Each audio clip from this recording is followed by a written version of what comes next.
Porto de Alta Competição. O espaço onde os atletas colocam as ideias no centro do discurso e a cidade no centro do coração. Um podcast da Ágora, Cultura e Desporto do Porto. Ser o irmão mais velho pode ser o melhor ou o pior numa família de desportistas. Será que haverá sempre comparações sobre quem é o melhor, quem conseguirá seguir mais longe e quem chegará mais depressa ao resultado com que todos sonham? Pedro Costa é irmão de Diogo Costa, velejadores com nome reconhecido na modalidade. Começaram juntos, experimentaram o muito que tinham a experimentar, até que os destinos se desviaram. O mais novo, Diogo, conseguiu ir onde o mais velho, pelas circunstâncias da vida, ainda não conseguiu chegar. Porque a vida é feita de opções, de erros e de enganos, de curvas e de novos caminhos. E está tudo certo, porque quando as coisas acontecem por algum motivo. Hoje não tem problemas em assumir o sucesso do irmão, é um orgulho, mas isso não o desmotiva a tentar reatar uma vida que deixou lá atrás. É uma espécie de fênix que renasce, porque na vida como no desporto, só não recomeça quem não tem noção da sua finitude.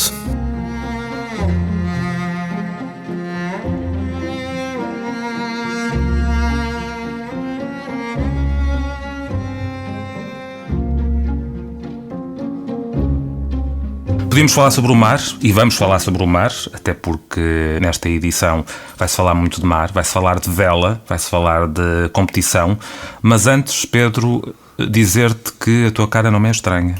E não é mesmo, porque na realidade, numa outra sessão já tivemos cá o teu irmão, o Diogo, e na realidade vocês são a cara chapada um do outro. Não há mesmo forma de dizer que vocês não são irmãos, porque são exatamente iguais, até porque a diferença de idades também é muito pouca e, portanto, a única diferença que falávamos há pouco em off é que o teu irmão é um bocadinho mais magro, tu és um bocadinho mais encorpado.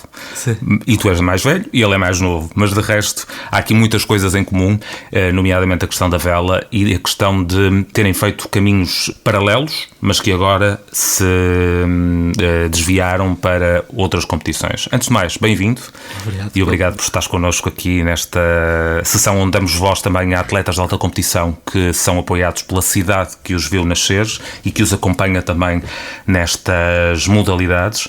E vamos falar de vela, mas antes vamos falar disso mesmo, ou seja, quando se começa no desporto, começa-se muitas vezes influenciado por tios, primos, pais, avós, há todo um historial para trás que nos leva a competir. No teu caso, eu perguntar quem é que nasceu primeiro para a vela, tu ou o teu irmão? Bom, nesse caso seria eu, porque nasci um ano mais cedo. Primeiro, obrigado pelo convite. Depois, acho que o nosso gosto pela vela começou com o nosso pai, que tinha gosto por vela de lazer e que nos acabou por inscrever numa escola de vela para aprendermos a navegar. E depois, com a idade, ao ficar mais velhos, continuamos para a competição e depois começamos a ganhar gosto. E eu sou uma pessoa muito perfeccionista. Acho que o meu gosto apareceu porque nas competições, realmente, ser muito atento ao detalhe e ser muito perfeccionista levava a um rendimento elevado. Começou-me a apaixonar cada vez mais a querer ser mais perfeccionista, a querer ser mais atento aos detalhes e pronto, isso trazia rendimento. Era sempre muito divertido. Mas vamos ainda atrás então. O teu pai fazia vela de lazer? Uma coisa sem competição, ou seja, é quase como colocar o barco ao mar e vamos aproveitar um bocadinho. Para ti, nessa altura, que também acredito que acompanhavas o teu pai nestas viagens de lazer, o que é que o mar representava para ti? Quando tu olhavas para o mar, enfim, todos nós temos um sentimento diferente em relação ao mar. Eu comecei esta conversa por falar sobre isso. Há quem tenha medo, há quem tenha encanto, há algum espanto, porque é tão longínquo à linha do horizonte que ela praticamente não existe. O que é que para ti representava o mar nessa altura? Eu tenho muito poucas memórias dessa altura, eu na realidade não me lembro muito bem. Portanto, quando me lembro, aquilo era uma coisa natural, entrar dentro de um barco era quase como estar em terra. Mas acho que eu gosto mais de estar na água, diretamente sem o barco.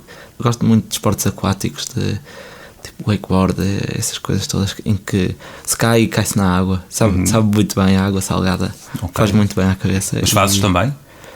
Fazemos só por lazer e divertimento, porque não é uma parte competitiva, mas gosto muito. Acho que das coisas que faz melhor e que é mais relaxante é normalmente a água salgada, ir dar um mergulho na praia, mesmo que a água esteja gelada, a água salgada que passa pelo nariz, e eu gosto muito, portanto, gosto muito desse contacto com o mar, diretamente com a água.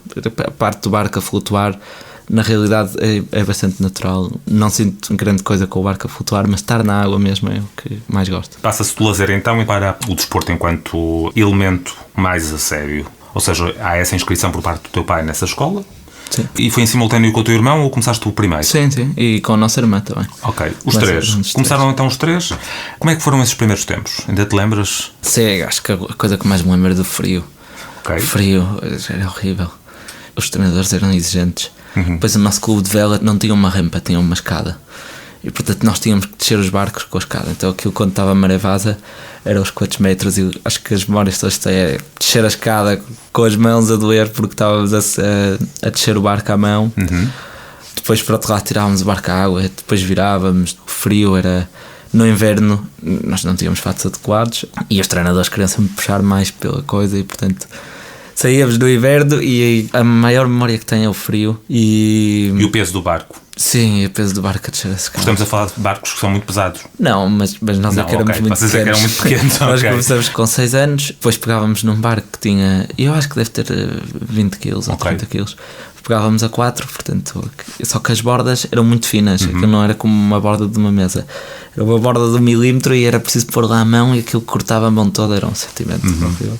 Portanto, com 6 anos começaste a fazer esta experiência. Foi uma experiência logo duplamente traumatizante, porque na realidade foi o peso do barco com o frio da água.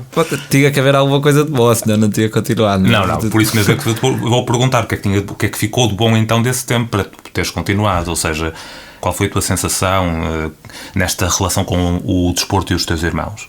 Eram tipo turmas grandes e portanto havia esse contacto com os amigos, saíamos todos, cada um no seu barco, às vezes saíamos aos pares, que era muito giro porque assim podíamos conversar com o amigo que estava lá.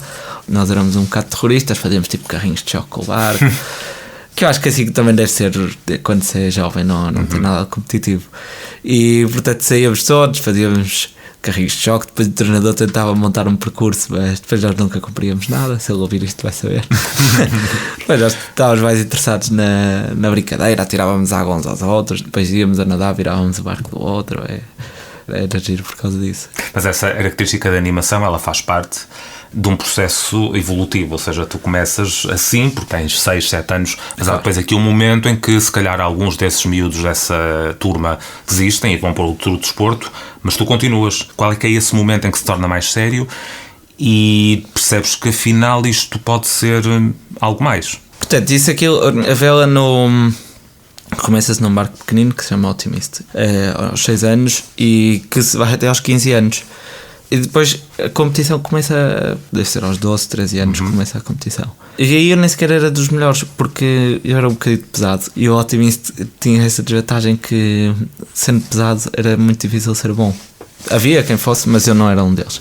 Portanto, eu era bom com vento, porque o peso ajuda a contrabalançar as velas. Okay. Mas com pouco vento era mau, não ficava à frente. Depois comecei a gostar muito do desafio com vento, porque era uma questão de resistência, que era preciso pôr-se numa posição que dá imensas pernas, e comecei a me apaixonar por isso de aguentar mais um bocadinho, e acho que isso depois é que é a parte que se torna mais atlético, não é? De tentar superar-se. Hoje vou aguentar mais 1 minuto e agora vou tirar a água mais rápido. E portanto essa parte de mais vento, de mais esforço e tal, e comecei a gostar disso.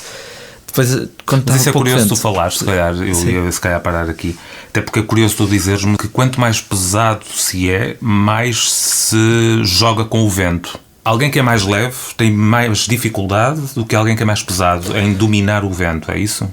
Sim e não. Quando está pouco vento, a força que o vento produz nas velas é limitada. E portanto o barco tem que vencer as ondas. E o pouco peso ajuda a que o barco consiga arrancar mais rápido e se traduz em mais velocidade.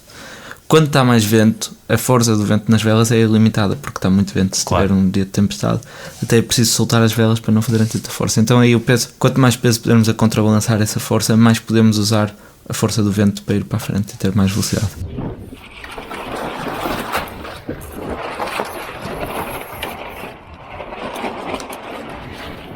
Na realidade é aos 15 anos que tudo começa. Quando vocês começam a entrar em competições, fala-me um bocadinho deste caráter competitivo, de quando é que começas a entrar nas competições, a começar a integrar a equipa. Começaste com o teu irmão num primeiro momento, em dupla? Não, comecei com outra dupla, ou seja, aos 15 anos depois troquei para um barco de 2. E aí comecei com outro rapaz. Depois, passado um ano, o meu irmão fez 15 anos e saiu do Optimista e juntei-me com o meu irmão.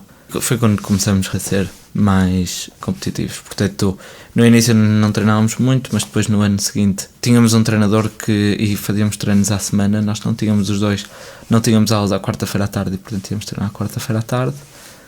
E depois, passados 2 anos, aconteceu uma coisa muito um bocadinho cómica. A nossa mãe no Facebook, porque na altura foi mais ou menos quando surgiu o Facebook em grande, e a nossa mãe encontrou um treinador internacional que estava a anunciar no Facebook que ia fazer um estágio de parte mais competitiva em Espanha, em Valência. E nós já levávamos 2 anos no 420, que é assim que se chama o barco, ou seja, já levávamos 2 anos de dupla, mas os nossos resultados não tinham sido brilhantes. Nós tínhamos ficado no primeiro ano no Campeonato do Mundo em 55º e no segundo ano em 73º. Portanto, não tinha sido brilhante. Tínhamos vontade de treinar e tínhamos vontade de continuar. E a nossa mãe disse, está aqui esse treinador, vocês que não gostavam de ir. E nós dissemos, porque não é? Nós gostávamos daquilo e que em Portugal não havia tão bons treinadores. Ou se calhar havia, mas não se dedicavam às escolas dela. Lá fomos, nós apanhamos um avião, sozinhos, pusemos umas velas lá dentro nas cargas desportivas e fomos para Valência. E aí conhecemos uma equipa, aí acho que eram vários barcos, não me lembro exatamente, mas pelo menos eram outros barcos espanhóis. E conhecemos esse treinador. E esse treinador era brilhante, era um treinador italiano e que nos levou muito longe. Nesse mesmo ano, 2015, estivemos muito perto no Campeonato do Mundo, estivemos à frente, tipo, 3º, 4º, 5º, e depois estávamos em 2º, depois tivemos uma desclassificação, depois perdemos e acabamos em 20º. Depois continuamos mais um ano com esse treinador e foi quando tivemos grandes resultados a seguir, em 2016. Ou seja, em 2015, olhando para aquilo que acabas de dizer, enfim, acho que agora vamos acreditar que estamos diferentes em termos de treinadores e treino em Portugal.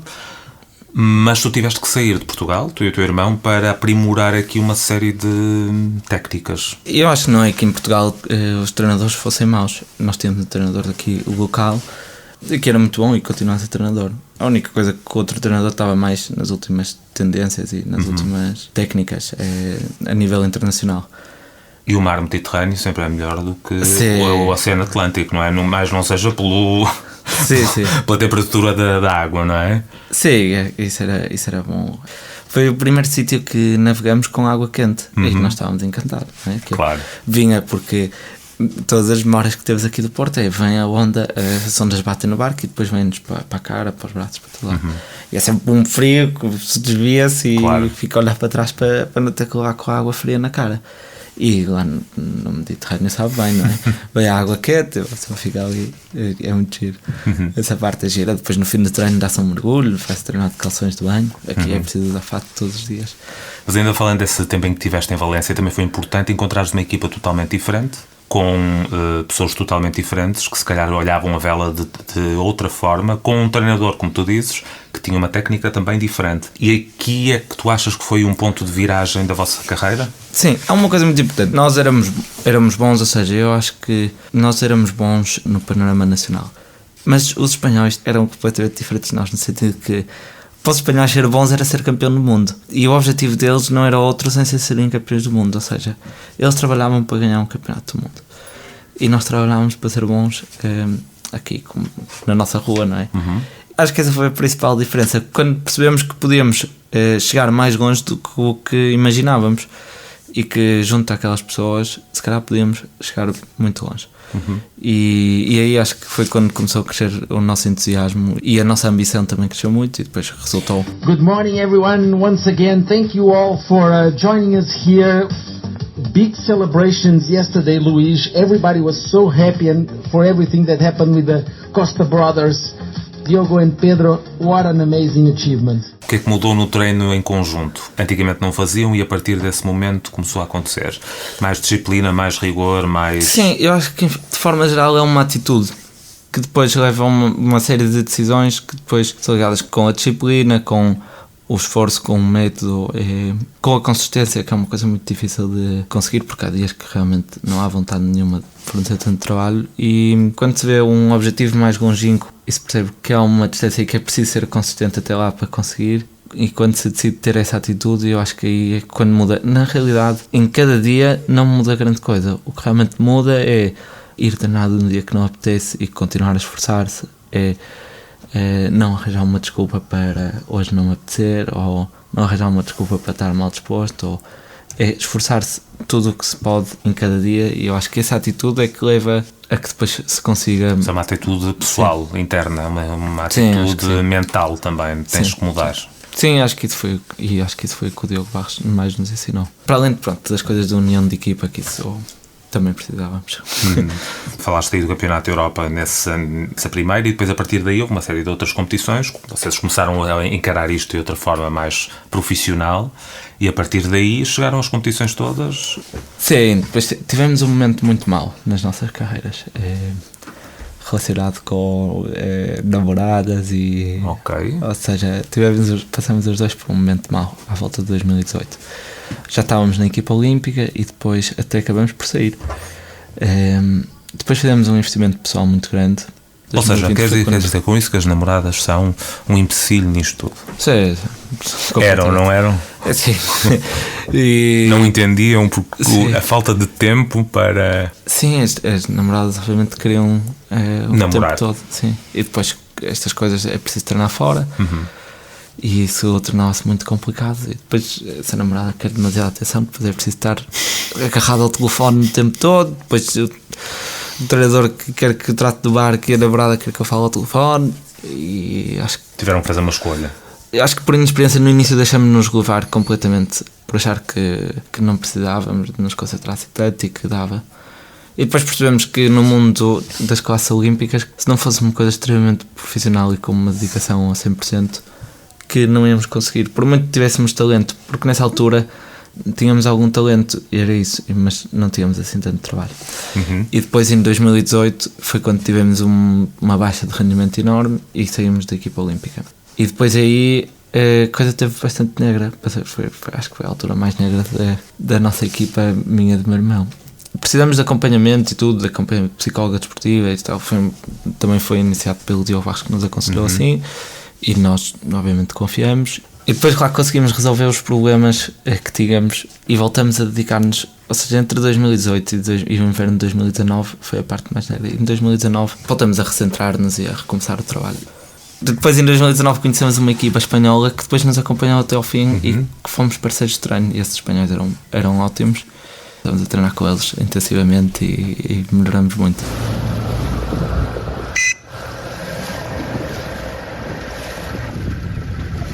E qual é que é a tua expectativa nos próximos tempos? Acredito eu também que, sendo o teu irmão, estás muito feliz com aquilo que ele está a conseguir também e com os resultados que ele tem vindo a conseguir. A tua irmã ficou aqui no meio onde? Ela desistiu? Não. É porque vocês começaram os três no início, não é? Mas depois, entretanto, nunca mais falamos. Quando nós fomos, ela saiu do Optimista um ano mais cedo que nós, não é? Okay. Porque ela é um ano mais velha que eu, nós somos seguidos. E depois ela andou num barco individual, só que ela não gostava assim tanto da competição como nós gostávamos. Portanto, ela continuou muito tempo, mas mais na parte do lazer. Depois acho que foi treinadora, eu não me lembro bem, mas acho que até foi treinadora de miúdos e treinadora mais velhos e teve muito tempo envolvida na parte da escola de vela e clube. Fez campeonatos internacionais, mas nunca teve vontade de se dedicar a vida dela a ser atleta. Acho eu. Pronto, era só para perceber onde é que a tua irmã tinha ficado nesta história, porque começou no início, entrou na história no início e depois desapareceu totalmente. Mas então, olhamos agora para este futuro promissor, quero acreditar eu, deste recomeço que estás a falar. Quais são os próximos passos? Onde é que tu vais andar nos próximos tempos? Qual é que é o teu objetivo? Fala-me um bocadinho disso. Eu comecei no 49 há 1 ano e meio e, portanto, estamos agora numa altura um bocadinho decisiva do que é que vai ser o futuro da minha participação no 49ers. É um dia de cada vez, mas sabemos que temos que reunir forças suficientes e não falhar nem um único dia, ou pelo menos falhar poucos dias, quer dizer, o Natal, a passagem de ano e pouco mais.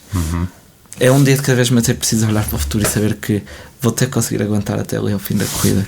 Na vela, Portugal fez história nos Jogos Olímpicos. Os irmãos Costa venceram uma regata. Também a reportagem dos enviados Palmai Gomes e João Pedro Silva. Os abraços do presidente da Federação Portuguesa de Vela após um dia histórico. Na classe 470, os irmãos Costa, Diogo e Pedro venceram a primeira regata do dia. Sorrisos portugueses na vela, eles são agora 12º classificados. Muitos dos atletas que passaram por cá, vão passar, muitos outros que nós nem conhecemos, mas conhecemos de outros momentos, têm que fazer escolhas. E escolhas pessoais, de vida pessoal. Os pais ficam um bocadinho para trás, as namoradas ou namorados ficam um bocadinho para trás, os amigos queixam-se da ausência. Acho que os amigos é o pior. A família também não é simpático, mas a família é as primeiras pessoas que vemos quando chegamos a casa. Os amigos é que eu acho que é o mais complicado, porque a realidade, as amizades constroem-se baseadas nas vivências e nas coisas que acontecem, que vão acontecendo àquelas pessoas e que há histórias para contar e tudo. Se uma pessoa está fora, primeiro que não há histórias para contar e depois há outras histórias para contar que não se está incluído. Quanto mais o tempo passa, menor é a conexão com os amigos próximos e acaba mesmo por se destruir completamente. Criam-se amizades num sítio, destroem-se amizades do outro lado. Destruir é muito pesado, mas... Sim, mas é a realidade, é que não se destroem, mas desaparecem. Criam-se amizades noutros sítios, no trabalho, criam-se amizades com as pessoas que vivem connosco diariamente, mas os que eram os nossos amigos da escola ou os que eram os nossos melhores amigos, há muito pouco contacto. Falemos do Porto, para fechar esta conversa. É uma cidade que tem tratado bem? Sim, tem sempre bem. Eu gosto muito do Porto e houve uma altura que até vivi por obrigação em Lisboa por causa dos treinos. E depois voltei para cá e às vezes eu digo muitas vezes, o melhor que eu fiz foi voltar para o Porto. Porque as pessoas são completamente diferentes. As pessoas aqui no Porto são bastante mais determinadas, bastante mais trabalhadoras que em Lisboa e nas outras partes do país. E as pessoas normalmente também são mais ambiciosas e têm mais determinação e, portanto, não querem tanto arranjar desculpas e são mais dedicadas para fazer faz, não é? E acho que isso nota-se muito e noto muito isso em casa e portanto, gosto muito de viver aqui e não tenciono voltar a ir para Lisboa. Espero não ter que ir por obrigação. A cidade em si e relacionado com o desporto, não me quero enganar agora, mas eu acho que desde 2021 que a Câmara do Porto começou a apoiar os atletas e acho que o programa que construíram este ano, que passou a abranger todos os atletas, desde escalões mais baixos que não olímpico, acho que é uma ideia genial e acho que todas as pessoas envolvidas estão de parabéns porque é único, isto não existe em muito mais sítios e realmente dá um suporte diferente do que é o panorama do apoio do país e que é exatamente como devia ser.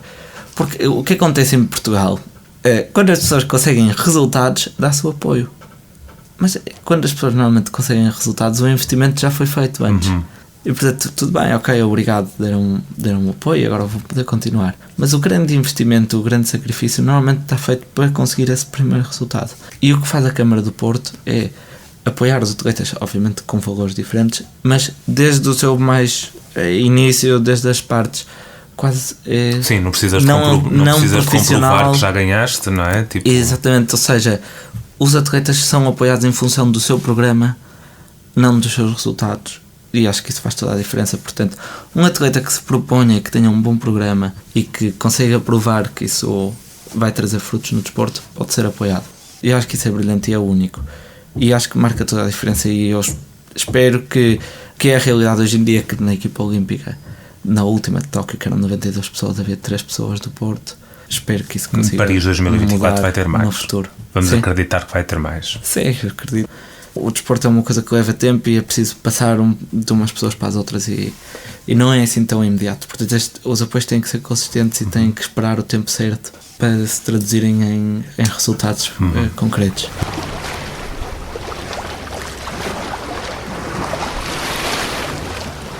Como é que tu vês o mar e a linha do horizonte? O que é que o mar é para ti? Bom, primeiro é um sítio onde é muito fácil ser-se feliz, porque mesmo que tudo esteja a correr mal em cima do arco, larga-se o barco, atira-se à água, ok, posso nadar um bocadinho, posso ir até, sei lá, É um sítio bastante sem limites. E tem essa vantagem, a vela também é um bocado isso, e os limites estão um pouco presentes. Pá, se o treino não está a correr bem, a ir à bolina, ok, tudo bem, fomos à popa, vamos para o outro lado. E tem essa vantagem. A parte gira dessa parte do horizonte é muito giro quando não treino de vela. Começas a andar, não é? Depois estamos todos concentrados nos barcos a comparar com o outro e estão a andar mais rápido, estão a andar menos, vão mudar aqui o mastro ou tal. E de repente uma pessoa olha para trás e onde é que está a marina? Depois já não se vê, é um ponto muito pequenino lá ao fundo. Essa parte é gira, porque uma pessoa facilmente começa a andar e acaba muito longe e se calhar a terra nem sequer conseguia ver os barcos. E portanto é uma imensidão brutal. Tipo, os desportos na água têm uma vantagem grande, que é que as pessoas não se magoam, é muito agradável. Se tudo correr mal, largo tudo e estou a flutuar na água, que não tem mal nenhum, até e é porreiro. E portanto acho que é isso que mais gosto no mar.